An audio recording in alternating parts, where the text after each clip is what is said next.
आज आपको एक कहानी सुनाऊंगी। कहानी में है कि कुछ लोग कहते हैं कि अच्छे बुरे कर्म करने का कोई फर्क नहीं पड़ता, कोई कर्म अच्छे करो या बुरे करो। लेकिन ये बात गलत है। कर्मों का फल जरूर पड़ता है हमारे ऊपर। हम जैसा कर्म करते हैं वैसा ही हमने फल मिल रहा है। जैसे बोया बोया पेड़ बबूल का आम कहाँ से होए। बुरा कर्म करेंगे तो हमारी जीवन की पोटली में बुरा ही इकट्ठा होगा और उसका फल हमने जरूर भोगना पड़ेगा। भगवान के घर देर है, अंधेर नहीं है। तो इसी पर आपने एक कहानी सुनाऊंगी छोटी सी। एक किसान रहता था एक गांव में। छोटा सा किसान था और दोनों पति पत्नी रहते थे। कुछ दिन बाद उनकी पत्नी का एक बेटा हो गया और कुछ दिनों बाद उसकी पत्नी चल बसी। फिर उस किसान ने दूसरी शादी कर ली। दूसरी पत्नी का भी एक बेटा हो गया। कुछ दिन बाद वो भी चल बसी। फिर वो तीनों बाप बेटा रहने लगे। फिर उनका बड़ा लड़का बड़ा हो गया तो उसकी शादी कर दी और कुछ दिन बाद वह किसान भी गुजर गया। फिर वह तीनों रहने लगे। पहली स्त्री का भी बेटा और दूसरी स्त्री का भी बेटा और उसकी आई हुई पत्नी, तीनों रहने लगे। कुछ दिन बाद वो छोटी पत्नी का लड़का बीमार हो जाए और उन्होंने उसका खूब आसपास के डॉक्टरों से, वैद्यों से छिक्का इलाज करा लिया। जो भी कुछ होता है इलाज के लिए उन्होंने सब कुछ किया, लेकिन उसको कोई दवाई नहीं लग रही थी। उसका आराम नहीं पड़ रहा था किसी भी चीज़ से। उनका बहुत ज़्यादा पैसा लग रहा था बीमारी में। एक दिन उस बड़े भाई ने अपने पत्नी से कहा कि ये भाई मर क्यों नहीं जाता, इस पर जो पैसा लग रहा है हमारा वो पैसा बच जाएगा। उसकी पत्नी तो खुश होगी ये बात सुनकर कि इसका भाई क्या कह रहा है। तो उस पत्नी ने क्या सलाह दी कि आप किसी वैद्य से सलाह ले लो और इसको जहर दिला दो और ये मर जाएगा। तो उसने भाई ने अपनी पत्नी की बात मानी और वैद्य से जाके कहा कि अपनी फीस बताओ, भाई को जहर देना है। तो वैद्य ने भी फीस बता दी अपनी और उससे दवाई की जगह जहर दे दिया और उससे जहर खिला दिया। वो जहर खा कर मर गया, शरीर पूरा हो गया उसका। तो पति पत्नी दोनों बहुत खुश हुए कि किसी का शक भी नहीं होगा कि बीमार था मर गया। रिश्तेदारी में भी कोई शक नहीं करेगा, आसपास में भी कोई शक नहीं करेगा। तो वह मरने के बाद बहुत खुश हो गए कि जो इसकी बीमारी पर हमारा पैसा लग रहा था वो पैसा भी बच गया और जो धन दौलत है, प्रॉपर्टी है, उसमें तो आधा हिस्सा देना पड़ा है, वो हमारा आधा हिस्सा भी बच गया। बहुत खुशी मनाई उन्होंने। फिर कुछ दिन बाद पति पत्नी रहने लग गए। कुछ दिन बाद उनका बेटा हो गया तो उन्होंने बेटा होने की बहुत खुशी मनाई, बहुत खुश हुए। उन्होंने बहुत लाड प्यार से पाला अपने बेटे को। वो घने सालों में ही जवान हो गया बहुत जल्दी। फिर उन्होंने अपने बेटे की शादी कर दी। शादी के कुछ दिन बाद उनका बेटा बीमार रहने लग गया। वही बीमारी उसके भी जो उनके छोटे भाई के थी। उन्होंने खूब इलाज कराया, वैद्यों से, डॉक्टरों से, आसपास से खूब घूमे। जो भी एक बीमारी के लिए करना होता है वो उन्होंने सब कुछ किया, लेकिन उसको कोई दवाई नहीं लग रही थी। तो एक दिन उन्होंने अपने बेटे के लिए ज़मीन का भी आधा हिस्सा बेच दिया, वो भी लगा दिया बेटे पर, लेकिन बचने की कोई उम्मीद नहीं दिखाई दे रही थी। एक दिन उसका बेटा लेटा हुआ था और उसका पिताजी सामने बैठा हुआ था और बेटे की ऐसी दयनीय हालत को देखकर बहुत दुखी हो रहा था। बिल्कुल ऐसा सूख रहा था बेटा। तो वो उसके तरफ देख रहा था। तो बेटे ने क्या बोला, क्या देख रहे हो भाई, अब मेरा तेरा हिसाब बराबर हो गया, बस लकड़ी और कफन का हिसाब बचा है, अब उसकी तैयारी कर लो। तो बाप ने सोचा कि हमारे बेटे का तो बीमारी में दिमाग भी चल गया, ये तो मेरे को भाई कह रहा है। तो वो कहने लग गया, सहम गया, क्या कह रहा है ये, भाई क्यों कह रहा है मेरे को। तब अपने फिर उसका बेटा बोला कि मैं तेरा वही भाई हूँ जो तने जहर दे कर मारा था और मैंने तेरा जन्म ले लिया फिर अपना हिसाब किताब करने के लिए।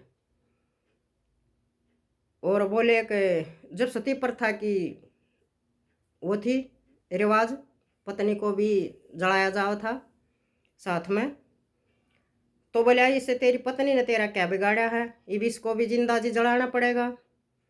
बोला ठीक है, वो वैद्य कहाँ है जिसने मेरे को जहर दिया था?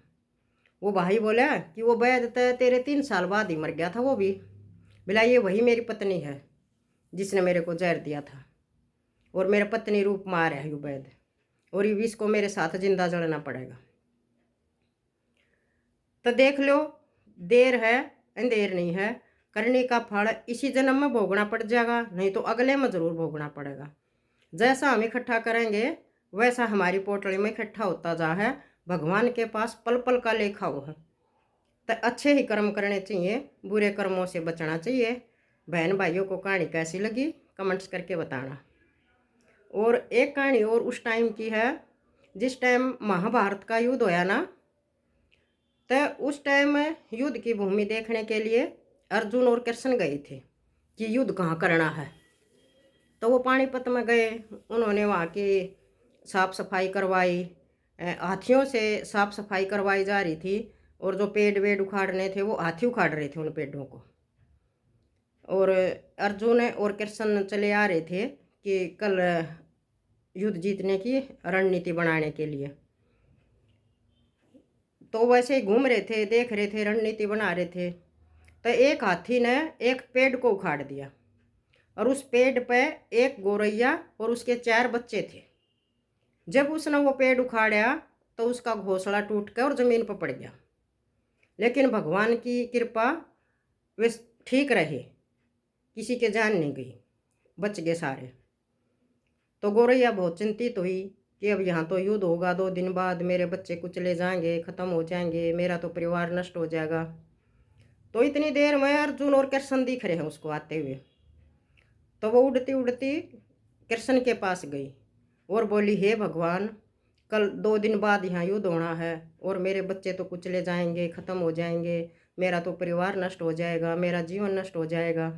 तो कृष्ण एक आम आदमी के उसमें घूम रहे थे, आम आदमी की तरह ही उससे बात कर रहे थे।